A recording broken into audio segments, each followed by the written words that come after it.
my reader friends. Welcome back to Storytime. Today, I have another story, which is called Elvin and Brayden, Friends Forever. Written by Sandra Morrison. So, let's get started, but please subscribe. Let's get started with this book. Elvin and Brayden. Small Elvin was plain, so honest and sweet, the friendliest mouse you will ever meet. He lived with Connor, a very kind boy. His life was full of happiness and joy. With a lovely home and lots of care, he did not know these things were rare. This tiny white mouse with a flattened snout still dreamed of exploring and going out. One day, small Elvin was home alone and wanted to take a stroll of his own. This mouse so small did sniff around. He climbed the chair, then back to the ground. He entered the bathroom. What a surprise! Small Elvin couldn't believe his eyes.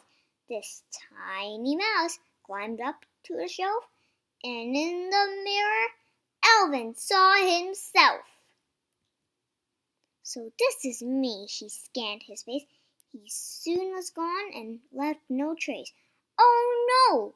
Poor Elvin, white and plain, had slipped and fell into the drain.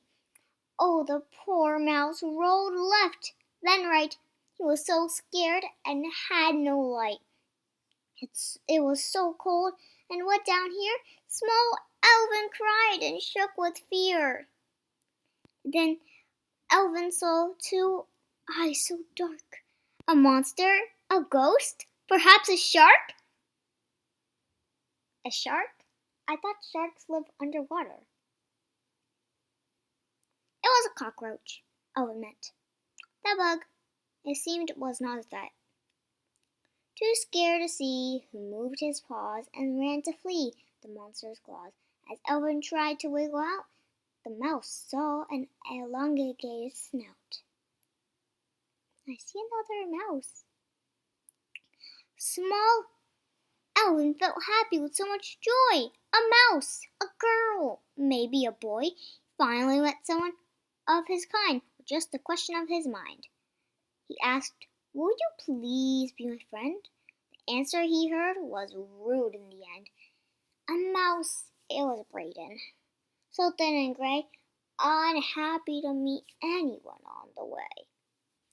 Thin, suspicious, hungry, dirty, smelly, gray, dry cheese, bubblegum, unhappy. "A friend," he said. "I can't believe. Oh, you house mouse are so native. There's no such thing as friends. Claims to be one who pretends." Small Elvin's eyes were full of tears, as he could not believe his ears, with thoughts of homes and his happy sweet boy, and lovely days of happy joy. "That is not true. My Connor loves me. Yes, there are friends." "You're blind to see," small Elvin said, and tried to defend his own sweet boy, his one true friend. "Then why did you appear today? I know your friend threw you away. Happened to me so long ago. I had a friend who let me go." "I was so foolish," poor Elvin cried. "The grass seemed greener on the other side. I wanted to see the world and go out. It was silly of me and my curious. Now, I'll help you home," the Brayden agreed. "But only if you meet my need. A meal and a bath are what I ask. It's not much for such a task." Small Elvin was thrilled. Oh, what a joy! Soon he would meet his beloved boy. Smart Brayden showed him an underground map, and surely did know how to avoid the trap. As those two mice did wander around, their ears heard nothing but a water sound. Small Elvin was brave and learned to swim, and hoped, like Brayden, to stay so slim. They came to the rocks and had to jump with one big bounce and then a bump. The mice climbed fences and then back down. They went across to the great big town. Street life's not cozy as I always thought.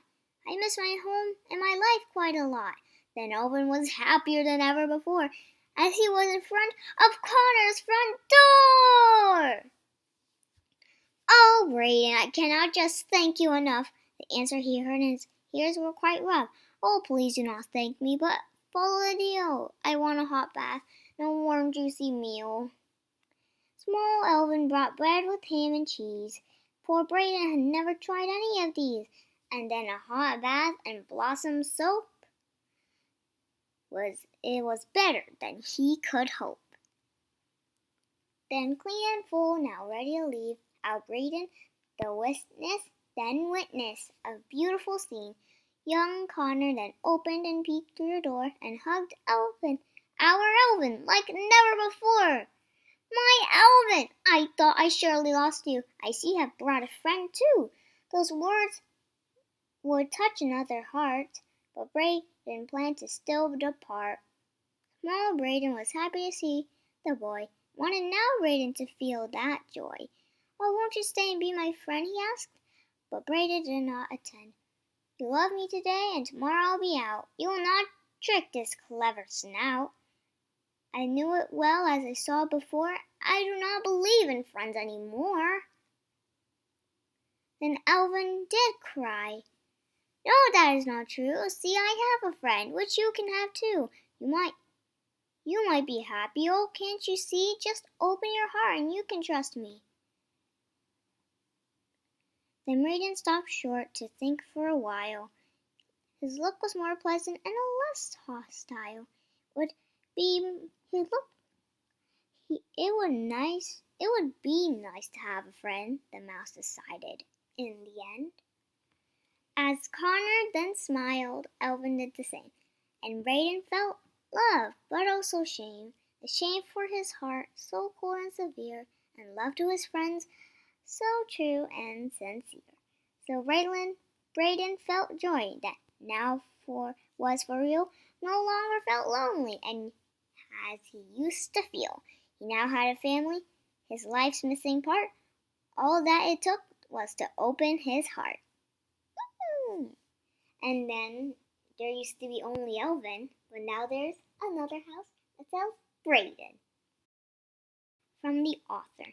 Friends are a very important part of our lives, just like our family members. They share happy moments with us and support us when we feel sad.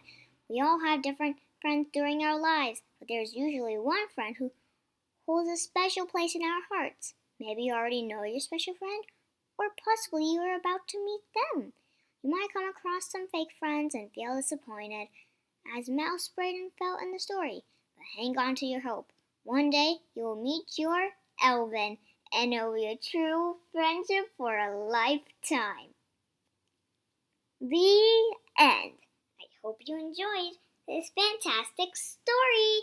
Please subscribe. This means so much. Thank you for watching. I will see you in another video. Bye, reader friends. Have a good day. Squeak, squeak.